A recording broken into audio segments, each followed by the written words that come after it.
Baik, selamat malam Mas Rizal. Malam, Bang Pur. Ketemu lagi kita di episode Ngopi Hukum. Kali ini kita mau bahas apa sih, Bang? Apa, Bang? Yang mencuat akhir-akhir ini sih terkait masalah komplain ya.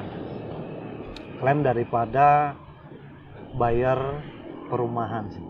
Tentang perumahan, artinya permasalahan ketika membeli rumah di developer yang mungkin oknum-oknum nakal ya. Ya, mungkin bisa dibilang seperti itu Seperti sih. itu ya, kurang Ya. lebihnya. Jadi kita masih bersama Advokat Rizal and Partners ya, teman-teman ya. Biasanya itu permasalahannya apa sih, Bang? Terkait permasalahan dari buyer sendiri saat dia mengambil unit perumahan itu kendalanya terkadang nggak sesuai harapan sih, kebanyakan sih. Artinya gini, ketika buyer itu ditawarkan suatu perumahan oleh marketing dari pihak developer, nah dia kan akan diberikan presentasi nih, terkait perumahan ini modelnya apa, terus akan ditunjukkan juga set plan dan legalitas yang ada di developer tersebut. Nah, jadi itu biasanya, Bang, yang tertulis dengan yang ketidaksesuaian itu biasanya bagian-bagian apa sih? Mungkin kan kayak harga rumah kayak gitu ya. Mungkin harga rumah 300 juta mungkin ya. Cuman setelah itu biasanya kesepakatannya apa lagi? Kayak mungkin rumah serah terima 2 tahun atau hal-hal lainnya. ya. Dari pihak developer sendiri yang saya ketahui, karena kan saya juga dulu pernah sebagai legal corporate di developer sebelum saya masuk ke ranah khusus advokat ya. Ya. Menjalani advokat. Jadi developer itu akan memberikan suatu iklan berbentuk reklame atau spanduk-spanduk, Ya. ya kan, yang akan ditawarkan kepada calon buyer. Nah, di dalam spanduk itu kan terdapat tipe-tipe rumah, ya kan. Terus adapun di dalamnya mungkin akan dijelaskan lebih detail oleh pihak marketing dari developer tersebut. Nah, pihak marketing ini menawarkan satu unit, entah itu unit tipe A, tipe B, dan berikut pun sertifikasi daripada rumah-rumah tersebut. Selain itu ada pun harga dan DP awal yang akan dijelaskan oleh marketing. Ya.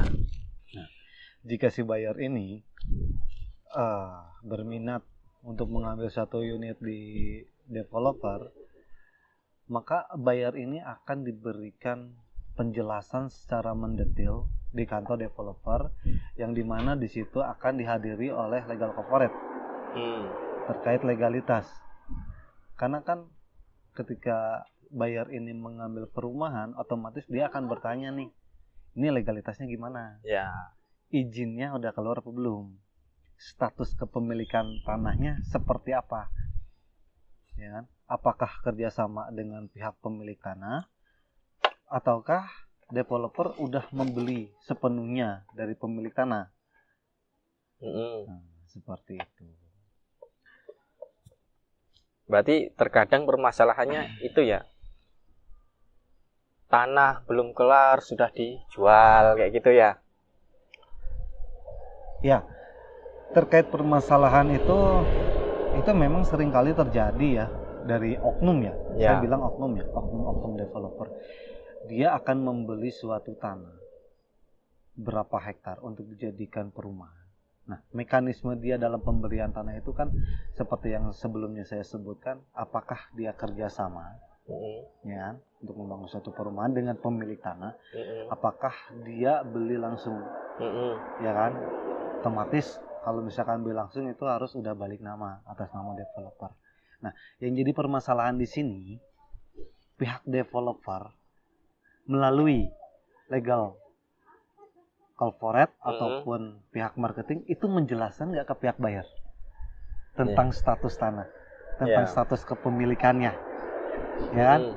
Nah, sebelum dia melakukan PPJB, karena kan kalau buyer udah mau ngambil tanah tersebut, dia akan melakukan PPJB ya, Perikatan Perjanjian Jual Beli.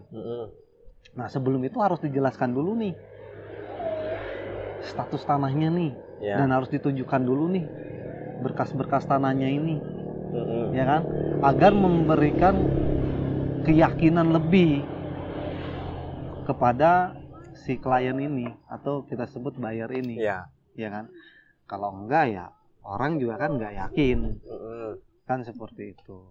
Nah, terus dalam perjanjian perikatan jual beli ini, developer ini harus menarik satu instansi, yaitu notaris. Ya, kadang oknum nih, saya bicara oknum nih. Kadang oknum itu ketika PPJB dia dilakukan di kantor developer, ya kan.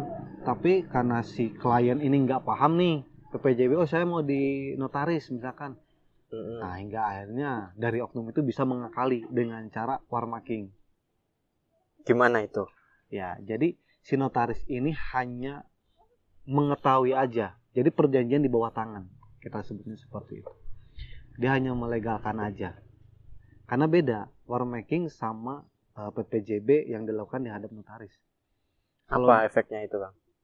Yaitu kalau misalkan hanya mengetahui aja ya mengetahui, nggak apa ya, kalau misalkan kita ada masalah suatu saat ke depannya terlalu kurang berat sih kalau untuk melibatkan atau menurut sertakan turut tergugat notaris misalkan kita ya. Kalau misalkan terjadi nih perkara ke depannya. Tapi kalau misalkan di hadapan notaris langsung itu enak. Karena perbedaannya gini, ketika kita dihadapkan oleh notaris yang membuat PPJB tersebut, ada kata-kata seperti ini. Pihak A dan pihak B menghadap. Ya kan? Berarti itu notaris. Ya kan? Yang tanda tangan di situ hanya notaris. Ya kan? Selain kedua belah pihak. Nah, seperti itu. Jadi legal standing-nya lebih jelas lah. Nah, kadang buyer ini nggak mengetahui nih antara warmaking sama PPJB yang benar-benar dibuat oleh notaris. Seolah-olah warmaking itu, oh notaris kok yang buat, padahal itu developer sendiri yang buat. Nah, itu. Tapi ketika mengetahui notaris, artinya kan harusnya notaris ikut bertanggung jawab dong, gitu, Bang. Iya, betul. Itu notaris bisa ikut bertanggung jawab. Cuman lebih baiknya kita kan mencegah ya. Itu harus di hadapan notaris.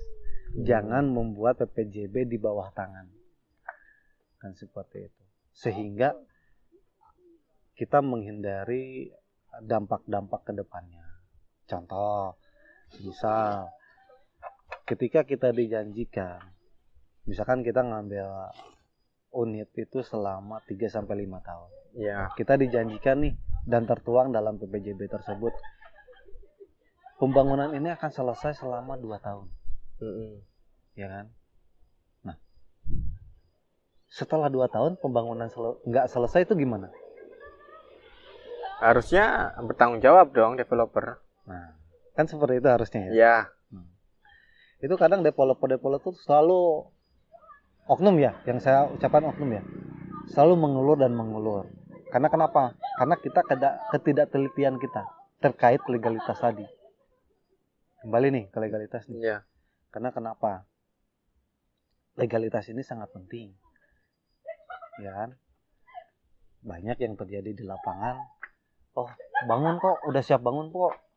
Tanah ini udah memenuhi sertifikasi daripada Undang-Undang Nomor 1 Tahun 2011 tentang perumahan dan kawasan permukiman kok. Zonasinya udah jelas kering, nggak basah, kan gitu. Terus IMB-nya lagi diurus. Kadang-kadang kan developer seperti itu. Sambil berjalan kita sambil ngurus IMB, segala macam. Nah, dari buyer ini yang harus teliti nih. Nggak mungkin, ya kan? kalau misalkan perumahan itu benar-benar memiliki legalitas yang benar, ya kan, lengkap dan detail, itu nggak memiliki IMB terlebih dahulu. Harusnya memiliki IMB terlebih dahulu sebelum dia melakukan pembangunan perumahan. Ya kan? Kembali lagi dasarnya apa? Yaitu Undang-Undang Nomor 1 Tahun 2011 tentang kawasan dan perumahan. Berarti ketika developer mendirikan sebuah perumahan, mereka harus melengkapi itu terlebih dahulu ya, sebelum ke buyer.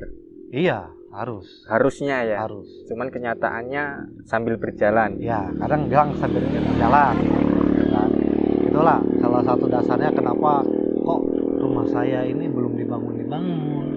Padahal saya udah masuk DP loh. Ya. Lebih dari 2-30% loh dari harga jual. Ya. Misalkan kan seperti itu. Ini apa kendalanya? Ya. Kan gitu. Nah, kendalanya itu ada dua kemungkinan. Yang pertama, hak atas tanah itu belum lunas daripada si pemilik lahan. Yang kedua, masalah izin itu. Ini. Seperti itu. Karena kalau misalkan dua unsur itu tidak terpenuhi, dia melanggar Undang-Undang Nomor 1 Tahun 2011 tentang kawasan perumahan dan pemukiman. Di situ udah jelas kok diatur dalam pasal 134 yang menerangkan bahwa intinya ya badan usaha dalam kurung developer ya kita maksudnya. Ketika dia menjual suatu unit perumahan, maka dia harus menyelesaikan hak atas tanah dari si pemilik tanah. Itu udah jelas. Kalau misalkan itu nggak terpenuhi, dia terancam nih pidana 5 tahun loh, sama denda 1 miliar. Nah itu Bang, terkait istilahnya solusi ya, mungkin ketika nanti kita sebagai buyer membeli perumahan yang bermasalah itu, apa yang bisa kita lakukan sebagai pembeli? Kita tuntut pidana, perdata, atau bagaimana caranya? Iya. Kita bisa nuntut pidana. Bisa. Dengan dasar hal tersebut ya.